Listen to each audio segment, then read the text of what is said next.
I am back now. It's 12:30 now. And as you can see, which I will turn the camera around in a second, it is much quieter than it was to start the day. So I was here a few minutes before 8 o'clock when the polls opened, and there was a line all the way down the sidewalk. I'm gonna flip it around now. And as you can see here, we got no line. I think there was an early voting rush when folks were starting their days before they went to work, perhaps. But right now there are about half a dozen people in line. It's fluctuated in the time I've been here from anywhere between nobody and about 15 or so. I talked to a couple of voters as they were walking out just now, and they said it was super easy, in and out. However, when I was here this morning, folks were waiting in line about an hour or so, particularly those who came right at 8 o'clock or came when the polls started at 8 o'clock. So I think despite a lot of signs of long lines in the morning, it's at least thinned out here at Bojangles. I'm going to hit up a couple other East Side locations today. I was at Garinger High School mid-morning, and it was pretty busy. There were about 60 or 70 people in line talking to voters. You know, everyone kind of expected to wait. No one was really amped up about it. You know, first day of early voting. I think a lot of people that come out on the first day expect that that's going to be the case. And so, you know, in talking with them, you know, most people were decided on who they were going to vote for. They came out because it was the first day of early voting and they were ready to go.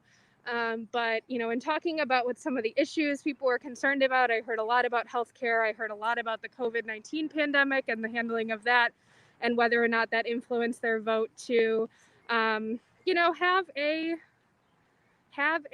say in who our next president is, and certainly our, you know, elected leaders on down. So I was talking with several voters who, you know, said that they made their decisions pretty early, and wanted to come out. You know, we talked a little bit about mail-in voting. I know that's been a big concern for some people. Most people said that they had faith in the mail-in voting system, but that they wanted to be in person and get it done today. And so my plan is to hit up a couple more East Side locations, and to see how things are going.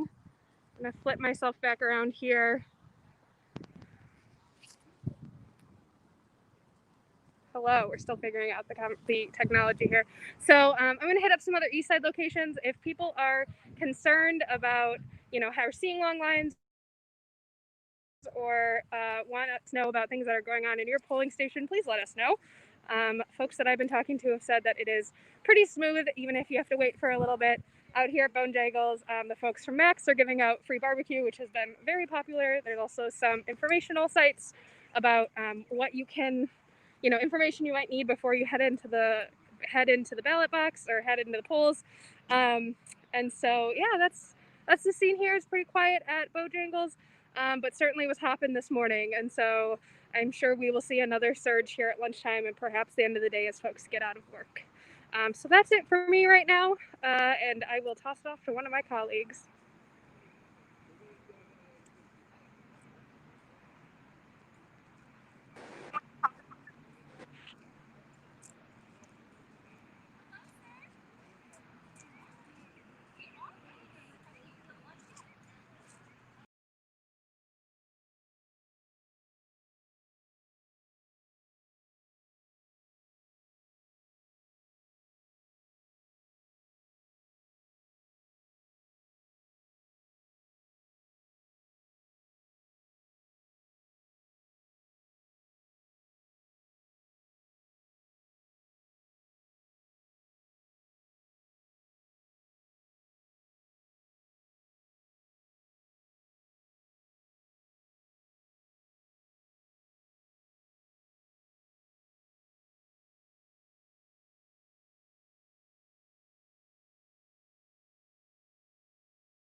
arena policy, you will need to pass through a security check utilizing a magnet's option as you enter. We appreciate your patience as we work to make the voting process as safe as possible. Hi, this is Rick Bonnell, the Charlotte Observer. I'm outside Spectrum Center. I've been here all morning, just as early voting began here. Early in the morning, there was a significant line, about 200 people at its height. That dissipated really quickly, and that's kind of distinctive about the situation at Spectrum Center, which they're calling a mega site for early voting, in the sense that there are 38 machines here. And obviously the size of the building allows for that kind of social distancing. Right now, literally, as you can give me just a second. For everyone's safety, we are limiting the number of people inside at one time. Per arena policy, you will need to pass. Right now, as you can see at the entrance, there is nobody really waiting in line, just a couple of people who showed up even at the lunch hour. It's a situation where they have 19 stations to check you in, and that leads to 38 voting machines. So they have the capacity to get you in and out pretty easily. They were preparing for the possibility of a significant run during the lunch hour that hasn't so far shown up. This situation, obviously the Board of Elections went to the arena, went to Bank of America Stadium, went to Bojangles Coliseum, in part because those venues obviously can provide a significant size to facilitate in the whole pandemic situation. We've seen some indications earlier this morning that situations were very different in smaller sites. I know there were some issues at Beatty Ford where people might have waited up to 2.5 hours. I understand at the time they offered people some suggestions on other places where they could vote more immediately. I interviewed some people who were here right from the start. Some people started queuing up literally this morning at 6:15 outside the arena when arena workers showed up for the 8 o'clock start. The people I spoke to, they said that they really felt excited about participating in the process. They wanted to be one of those first few people involved in the process by being here. I heard very little anxiety about voting in person in the pandemic. Actually, what I heard more of was some people's misgivings about voting by mail. They wanted to make sure that they saw their vote being cast. I don't know how widespread that opinion was, but it was clear that there were people with a real passion to be out here in the first wave today. That's enough for me. I will pass it on to another Observer colleague. Thanks. Hi, this is Hannah Smoot. I'm a business reporter with the Charlotte Observer, and I am out here in North Charlotte. I'm at the shops at University Place. We've got quite a line today. When I counted earlier, there was more than 100 people, and as soon as I looked away, there were about 20 more. So I'll just turn this around for you so you guys can get a look at what is going on here. So here is the voting facility right here, and the line wraps all the way around the building and then continues through the parking lot. We've got people socially distanced. Everyone I've seen has masks on, and that line continues all the way down there. So I spoke to one man who got here at about 9:30. He's nearing the front. He's in the first 10 people now, but he said when he got here, the line had wrapped all the way around and back over here. I spoke to one other woman who had been here since 9. She's also nearing the front. So it's 12:40 now. She got here at 9 and has not voted yet. This is the first election that she is participating in, actually, as a U.S. citizen. She became a citizen in 2018 and is very excited to cast her vote in a U.S. election for the first time. I spoke to some other people at the library on Beatty's Ford. Many of them had also gotten there early. I've seen a lot of people bringing fold-out chairs, sitting down, bringing water. They've got masks. We've got a lot of umbrellas out here right now for the sun.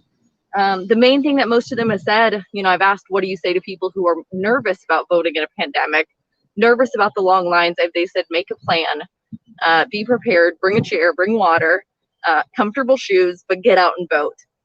That's what everyone I've talked to has said, that it's important for them to be here, even with the long lines. Let's see. I'll turn you guys around again. We can take a look. Get to the front over here. I spoke with someone earlier. She said that she always votes, but in this case, to her, this election is even more important. And that's why she had been waiting in line for about an hour. This line, it looks like, is a little bit longer than the last line I saw at Beatty's Ford Library, which people had been waiting for an hour. I've seen people here who have been waiting for closer to 3 hours.